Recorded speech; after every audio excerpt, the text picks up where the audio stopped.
Hey everybody, Jason here from Sienci Labs with another quick little tip.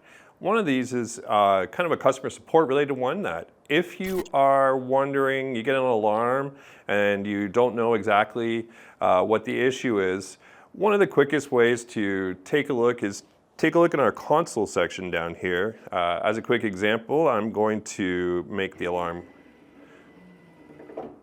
timeout. You can see it happened here.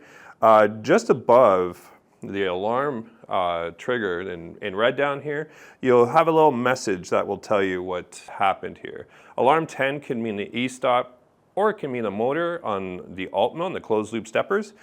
And if you're ever kind of coming into, you need some troubleshooting help through our contact page, take a look down here first, and then that will give you a head start onto what motor caused the issue. That's our tip for today. I want you all to have a great day. We'll talk to you later.